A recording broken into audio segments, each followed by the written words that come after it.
Invitando a Rogelio Figueroa, porque el viernes, que yo estaba libre, estaba escuchando a Rubén entrevistando a Rogelio desde El Conquistador, donde Mida celebró su convención anual y cedió ante las presiones de los partidos políticos, de los dos partidos políticos principales, para no invitar a ninguno de los otros candidatos de los partidos políticos. Y resulta que lo que es igual no es ventaja, y que la verdad que está Pompejo se la dan aunque sea tarde.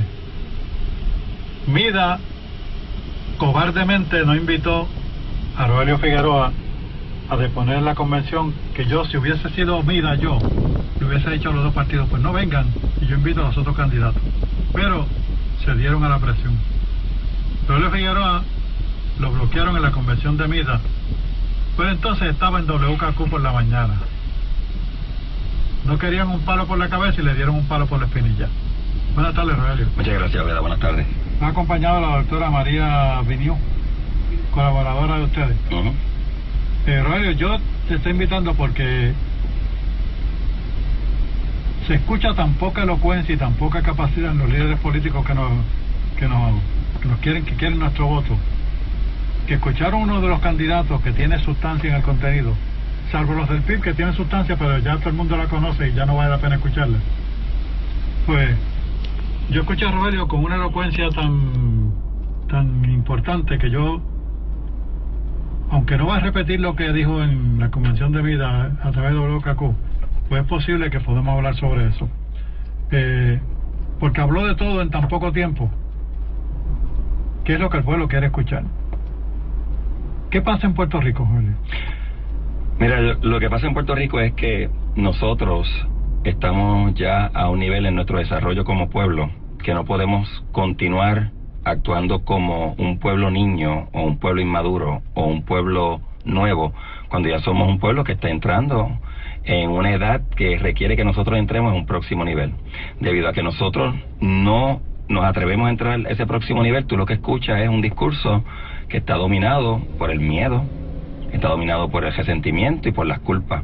Si tú miras dentro del ruido que tú escuchas, por radio, por televisión, en los periódicos, etcétera, tú puedes ir a la raíz de ese discurso. Lo dominan tres emociones fundamentales. Que no saben el miedo, hacer el discurso, que los políticos no saben hacer el discurso. El miedo, pero tú no notas que es todo un discurso de miedo. Te meten miedo con el estatus, te meten miedo con el criminal, te meten miedo con el niño del caserío, te meten miedo con el rico, te meten miedo con el otro. Resentimiento, el culpable es el del caserío, el culpable es de la urbanización, el culpable es el rico, el culpable es el otro, el culpable son los americanos, el culpable es la globalización, el culpable. Y entonces el resentimiento es este sentido de que tú te sientes que has sido atropellado. Eso es lo que domina Puerto Rico hoy. Para nosotros salir de donde estamos, nosotros tenemos que empezar un discurso nuevo. Ese discurso tiene que ser lo contrario de lo que estamos viviendo hoy. El contrario del miedo es la solidaridad, es el amor. Es decir, mira, yo no puedo tenerle miedo al otro puertorriqueño porque sea estadista, no le puedo tener porque sea estadolibrista, no le puedo tener miedo porque esté en la colonia. El miedo que ha sido sembrado entre nosotros los puertorriqueños, donde uno de los más importantes, porque es fabricado, que es el miedo al estatus, nosotros tenemos que sacarlo del miedo y decir, del medio y decir, yo no le voy a tener miedo al estatus, yo voy a enfrentar esto, yo voy a atenderlo desde la posibilidad que tienen todos los estatus y sin temer a otro puertorriqueño. Tampoco darle la importancia que no merece. Tampoco darle la importancia que no merece, porque lo estamos viendo como si fuera el cuco. El estatus no es un cuco, el estatus es unas oportunidades basadas en unas estructuras políticas. La colonia tiene sus oportunidades, la estadidad tiene sus oportunidades, la independencia las tiene, la libre asociación. Pero si todo lo basamos en miedo, no vamos a ver las oportunidades nunca. Vamos a ver lo malo del otro estatus y no vamos a tener la oportunidad de ver lo bueno que hay en el puertorriqueño, en lo que estamos viviendo hoy, en lo que podemos vivir. Resentimiento. Mira, en Puerto Rico hay que entender que nosotros tenemos una historia donde al puertorriqueño se ha atropellado mucho. Se atropelló hace mucho tiempo porque era esclavo. Se decía, si tú eres negro o mulato, rápido te hacían esclavo y tuvimos varios hijos de esclavitud. Y aun cuando no somos esclavos hoy, todavía ese sentimiento, eso de que del que es más negro, del que es más mulato, es menos que fue una justificación que se utilizó para la esclavitud, todavía prevalece y es algo que nosotros debemos dejar atrás. También el concepto del vago. El puertorriqueño es el vago. Pero tú no sabes que eso se usó contra el puertorriqueño blanco de la montaña para esclavizarlo también, que eran las leyes de la vagancia. Entonces se usa el concepto tenemos toda esta estructura política que dice que el puertorriqueño es vago, que el puertorriqueño es un mantenido, entonces todo eso es un discurso que crea un gran resentimiento. Pero el puertorriqueño es un mantenido porque ellos mismos lo han llevado a eso. Porque lo han obligado. Han obligado al puertorriqueño en la pobreza. ¿Quiere haber convertido al puertorriqueño en un mantenido? Se llama la minería de la pobreza. Es obligar a la gente a ser pobre para que reciban fondos federales. De esa forma hay personas que se benefician como intermediarios, pero no cumple el propósito fundamental de los países, es que todo el mundo esté en igualdad. A no trabajar. Como persiste el racismo, como persiste el clasismo, como persisten los discrímenes, como persiste el sexismo, no hay un interés de que todos los puertorriqueños tengamos igualdad de oportunidad de ascender socialmente, que hagamos una clase media completa donde todo el mundo tengamos más o menos las mismas condiciones. Eso no existe en Puerto Rico al día de hoy. Lo que domina es el discrimen, lo que domina es la desigualdad, lo que domina son los prejuicios. Y este dolor que vive el pueblo, esta violencia que estamos viendo en todos sitios, lo que estamos viviendo que es una gran confusión, que lo que se habla no parece dar con la solución, se debe que estamos permitiendo que esos miedos, que esos resentimientos, que esas culpas sean lo que dominen. ¿Qué tenemos que hacer como pueblo? Entender que en el proceso político, cuando hablo del proceso político es el verdadero proceso político, donde las personas hablan y los otros escuchan, donde tú le puedes rebatir una idea al otro, que es lo que se supone que hubiera ocurrido en Mida. En Mida se supone que el proceso político puertorriqueño se hubiera dado en su máxima expresión, con todos los candidatos exponiendo sus ideas y sus propuestas. Esa es la democracia que tanto aplauden. Esa es la democracia. Pero ¿qué ocurrió con los partidos Popular y PIP, que fueron los que se opusieron más acérrimamente? No querían que los otros partidos nuevos expusiéramos nuestros puntos de vista. ¿Por qué? Popular y PIP se opusieron. Esos son los que se están oponiendo continuamente. Sí, yo tengo que hacer un paréntesis aquí porque esto es algo que molesta. El PIP dejó de ser el tercer partido hace tiempo en Puerto Rico. El Partido Puertorriqueño por Puerto Rico le ganó al PIP en las pasadas elecciones. La gente tiene que recordar eso. O sea, ¿por qué se le da estatus de tercer partido a lo que queda del PIP cuando hay un partido que conquistó con los votos esa tercera posición? Yo me pregunto por qué son tan cobardes que permiten esto. El PIB no existe en la realidad.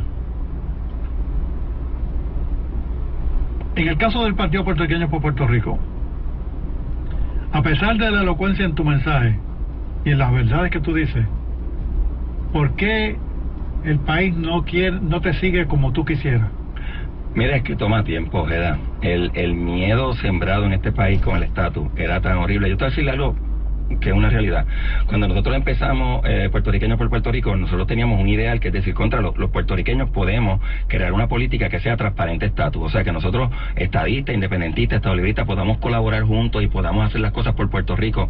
Cuando nosotros empezamos con esa idea, no había ni siquiera las palabras para describirlo, era bien difícil tú expresar las ideas, ni siquiera se había permitido el lenguaje que le permitiera a los puertorriqueños no tenerle miedo al estatus del otro, no se permitía que nosotros nos pudiéramos ver en colaboración, aun cuando el otro quiere otro estatus, no se nos permitía decir, oye, precisamente en perderle el miedo al estatus que está la solución, porque ahí podemos aceptar cualquier estatus sin ningún problema, además de que podemos tener prosperidad mientras lo atendemos, no como ahora, que nos frizamos, nos paralizamos, no podemos echar para adelante cuando estamos hablando de estatus, es como que el estatus nos da tanto miedo, que nos paraliza, nos polariza, nos vuelve tribales.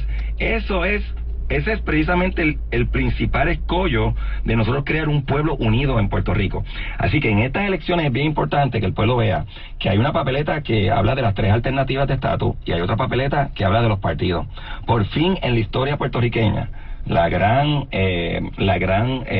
farsa donde decían que un partido era un estatus, donde el PNP era la estadidad, donde el PIB era la independencia, donde el Partido Popular era el ELA, y eso es una farsa que ya no va a aplicar más, porque en la elección vamos a ver el estatus por un lado y los partidos por otro.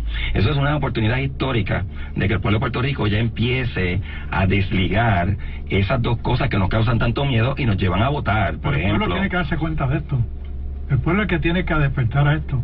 Darse cuenta que el estatus no es todo y que hay partidos que quieren administrar a Puerto Rico. Bueno, más aún, yo creo que no es todo y que no hay por qué tenerle miedo a hablarlo, a compartirlo, a expresarnos cómo sentimos cada cual, no dejarnos manipular por los tres partidos tradicionales. Los tres partidos tradicionales lo que hace es que siembran la violencia en el discurso de estatus, siembran la intolerancia en el discurso de estatus, siembran el miedo. Y si tú notas más claro del sexo ahora que del estatus. Pero si tú notas las palabras que te dije, intolerancia, miedo, ira, etcétera. ¿Qué es lo que está ocurriendo en la calle que se está entrando la gente a tiro? Intolerancia, miedo, coraje, ira.